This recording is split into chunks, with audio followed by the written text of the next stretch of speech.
Linda, and welcome to Raining in My Dystonia. Today's not about dystonia, it's about cars. And I am in our 55 Ford Thunderbird T-Bird. Getting ready to drive it for the first time since, I don't know, probably about a year. Because my husband has done some work to it. And now I will throw it off to him. Go! Okay. Basically what I did was, it had what they call a teapot carburetor on it, and it was really hard to work on and leaked.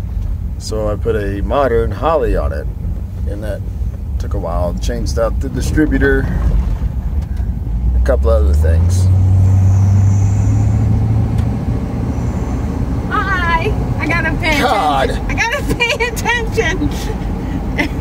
Now take.